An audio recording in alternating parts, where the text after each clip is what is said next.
100 दिन का काम देने के लिए सेंट्रल गवर्नमेंट का स्कीम है। महाराष्ट्र गवर्नमेंट वादा करते हैं 365 दिन हम लोग काम देने के लिए तैयार हैं। लोग काम करने के लिए चाहते हैं लेकिन लोगों को काम नहीं मिलते। पर जीना है तो कुछ तो करना ही पड़ेगा।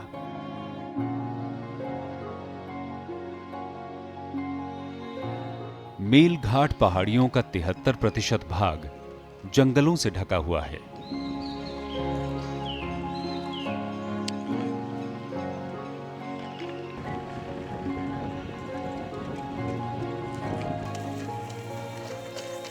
सिर्फ 27% पथरीली जमीन पर खेती होती है, जो निर्भर है बरसात पर।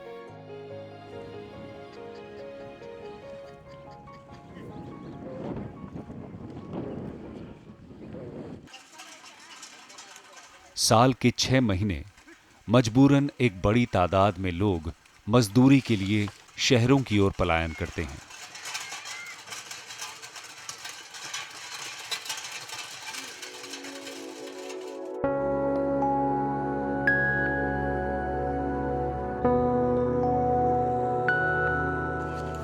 मांगीलाल दुखी है कि उसे पिछले 2 दिन का उसका मेहनताना नहीं मिला। मांगीलाल और उसकी पत्नी सुबह जंगलों से तेंदू पत्ता तोड़कर लाते हैं।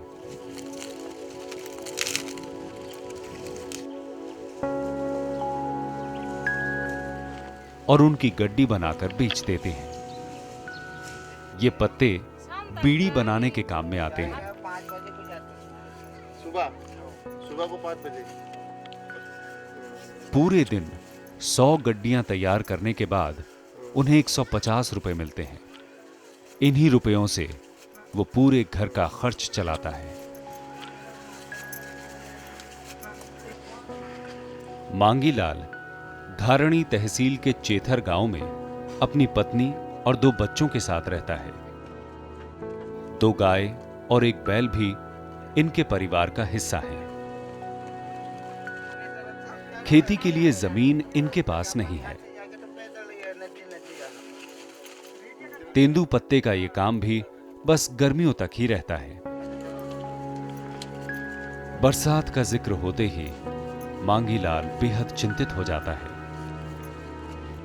हमको तो बहुत परेशानी है भैया, खेती बाड़ी नहीं है, कुछ नहीं है। हाथ मंजूरी ढाल के करके बाल बच्चे को पला रहा है हम लोग। कुछ बाहर जाके, कुछ इधर उधर के काम धंधे करके। अगर आज भी उन्हें कुछ मेहनताना नहीं मिला तो मांगीलाल और उसके परिवार को भूखा ही सोना पड़ेगा।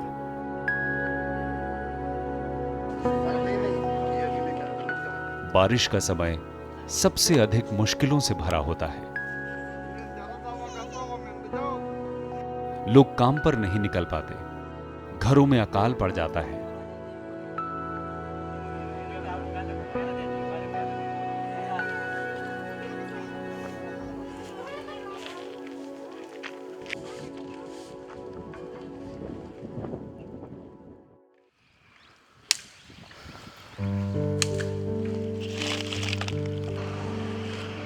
उन्नीस 1974 में टाइगर रिजर्व कानून बना और कुछ कोरकू जाति के गांवों को जंगलों से विस्थापित कर उनका पुनर्वास किया गया।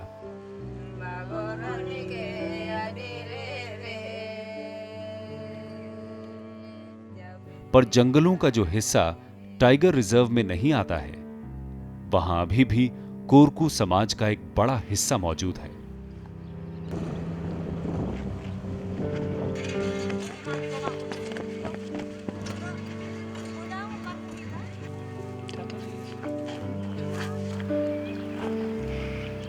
करीब 1600 किलोमीटर जंगल को 3 हिस्सों में बांट दिया गया,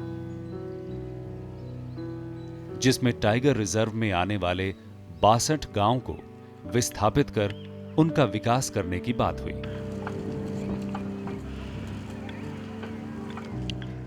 जंगल में बाकी बचे गांवों का वन्य जीव संरक्षण कानून के चलते विकास रुक गया, जिसमें एक है चेथर गांव। चेथर ताप्ती और सिपना नदी के पास बसा है। धारणी तहसील से महज 21 किलोमीटर दूर यहां सोलर लाइट है, जिसका किराया 150 रुपए महीना है। गांव में सड़क नहीं है, जो एक बड़ी समस्या बन चुकी है यहां के लोगों के लिए।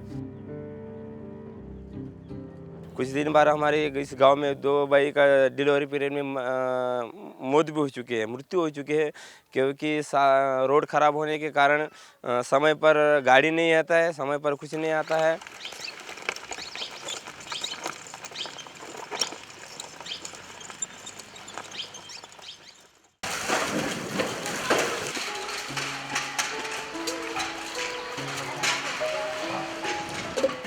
शीला मांगीराम का आज का ये तीसरा चक्कर है।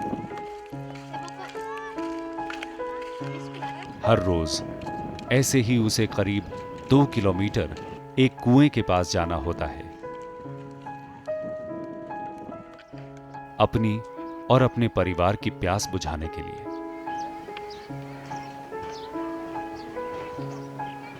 बरसात के भी समय है ना सर, वो बहुत गंदा पानी हो जाती है और हमको बाहर कहाँ से पानी नहीं, हैंडपम्प नहीं, हमारे गांव में कुछ भी नहीं है। डायरिया हो जाता, निमोनिया होता, गया ढोर भी वही पानी पीते हैं और हम भी, और वहाँ पे बहुत गंदा बदबू आती है और वही पानी पीते सर हम। शीला केली गांव की है और हर रोज जब वो पानी उस कुएं से घर तक लाती है तो पूरे रास्ते उसे बस एक ही ख्याल आता है कि कहीं ये उसकी जिंदगी का आखिरी चक्कर ना हो। ये सोच सिर्फ शीला के मन में ही नहीं, बल्कि यहां हर शख्स के जहन में होती है।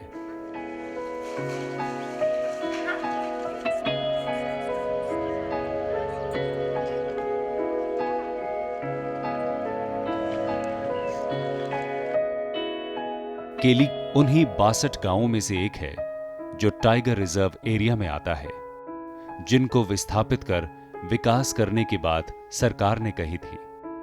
पिछले 3 दशक से ये अपने विकास के इंतजार में है।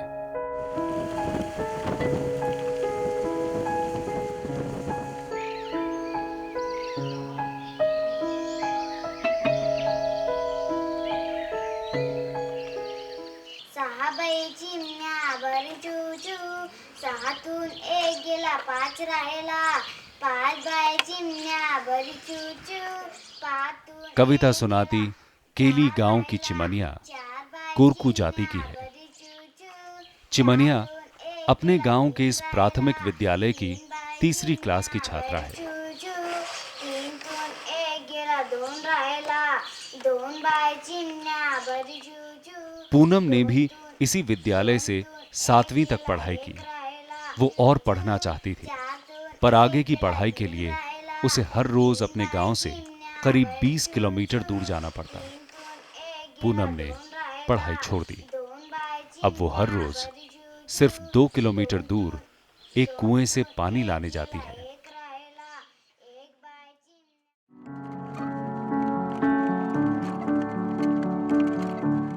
लॉन्ग टर्म प्लानिंग का अभाव है, इंफ्रास्ट्रक्चर डेवलपमेंट का अभाव है।